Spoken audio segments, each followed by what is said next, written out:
আল্লাহ তাআলা বলেন, ইন্নাল্লাযীনা আমানু ওয়া আমিলুস সালিহাত।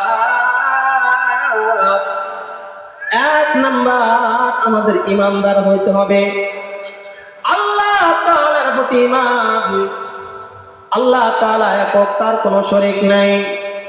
সূরাতুল ইখলাসের মধ্যে আল্লাহ তাআলা ঘোষণা করে দিয়েছেন, কুল হুয়াল্লাহু আহাদ আল্লাহুস সামাদ লাম ইয়ালিদ ওয়া লাম ইউলাদ ওয়া লাম ইয়াকুল লাহু কুফুয়ান আহাদ।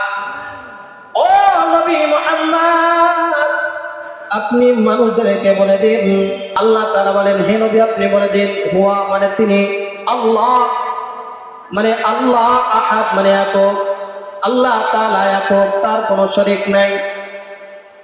এই জন্য এই দুনিয়ার কত বান্দা বান্দি আছে যারা আল্লাহ তাআলার সাথে শরীক করে, শিরক করে, শিরকের কাজের মধ্যে লিপ্ত হয়ে যায়।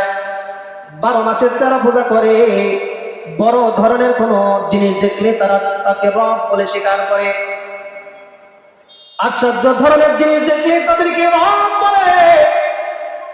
কিন্তু রব হইলেন একজন আল্লাহ। আল্লাহ তাআলা ঘোষণা করে দিয়েছেন, কুল হুয়াল্লাহু আহাদ আল্লাহ তাআলা একক, তার কোনো শরীক নাই। আল্লাহুস সামাদ লাম ইয়ালিদ ওয়া লাম ইউলাদ ওয়া লাম ইয়াকুল লাহু কুফুয়ান আহাদ। আল্লাহ তাআলাকে কেউ জন্ম দেন নাই, আল্লাহ তাআলা কাউকে জন্ম দেন নাই। কাজেই যারা হযরতে ঈসা রূহুল্লাহকে আল্লাহ তাআলার সন্তান মানে, তারা কাফের মুশরিক। এই জন্য যারা আল্লাহ তাআলার সাথে শিরক করবে, শরীক করবে, ওই যে কিছু কিছু লোক আছে যারা মাজারে গিয়েও কিন্তু সিজদা দেয়, পীরকে সিজদা দেয়। আল্লাহ তাআলা তিনি সিজদার হকদার। আল্লাহ তাআলাকে সিজদা করতে হবে, অন্য কোন প্রাণীর কাছে গিয়ে মাথা নত করলে চলবে না।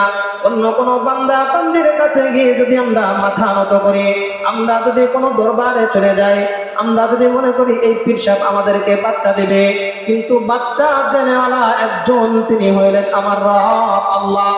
আমি যদি মনে করি ওই যে জমিন আমাদেরকে ফসল দেয়, আমরা জমিন থেকে ফসল পাইতে আমরা খাইতে পারি, না না না, আল্লাহ তাআলা চাইলে ওই জমিন থেকে ফসল কিন্তু ঠিক মতো উঠবে না। আল্লাহ তাআলা আমাদেরকে সেই জমিন থেকে ফসল দিচ্ছে বলে আমরা সেই জমিন থেকে রিজিক আমরা তালাশ করতে পারতেছি।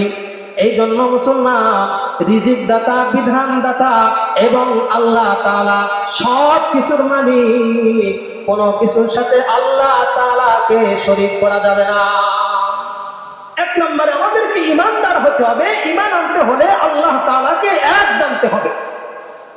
আল্লাহু আহাদ, কুল হুয়াল্লাহু আহাদ আল্লাহ তাআলা একক, তার কোনো শরীক নাই, কোনো স্ত্রী নাই, কোনো সন্তান নাই, তার কোনো বাপ নাই, তিনি একক।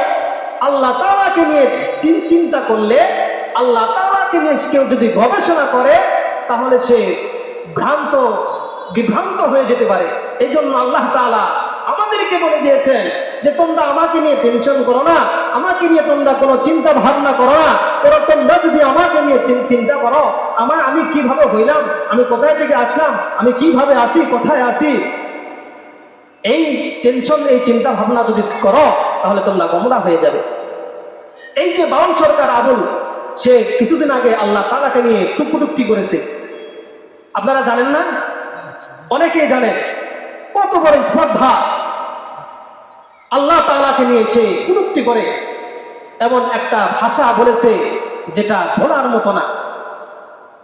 আরেকজন আবার বলতেছে যে কোরআন শরীফের মধ্যে শুধু নাচ আর নাচ, কুল আউযু বিরাব্বিন নাস, মালিকিন নাস, ইলাহিন নাস। কত বড় নিয়ম খারাপ! এই মুসলমানের দেশে থেকে তারা কোরআনকে নিয়ে কটূক্তি করতেছে, আল্লাহকে নিয়ে কটূক্তি করতেছে। আরে নাচ মানে যে মানুষে জানেই না, বলতেছে নাচ মানে নাচো। নাচ মানে কি? নাচো, আল্লাহ নাচার কথা কইছে। এদের ব্রেন বুদ্ধি কোথায় গেছে আল্লাহই জানে। এই জন্য আল্লাহ তাআলার সাথে কাউকে শরীক করা যাবে না। তিনি একক, লা শারীকা লাহু, তার কোনো শরীক নেই। আমরা শিরকি কাজের মধ্যে লিপ্ত হয়ে যাচ্ছি। যারা শিরক করে তাদেরকে আমরা সাপোর্ট করতেছি, যারা শিরক করে তাদের পূজা মণ্ডপে আমরা যাইতেছি মুসলমান হয়ে। এটা মুসলমানের কাজ নয়। মুসলমানের সংস্কৃতি, মুসলমানের ইবাদত, মুসলমানের আনন্দ উৎসবের দিন আল্লাহ তাআলা দিয়েছেন।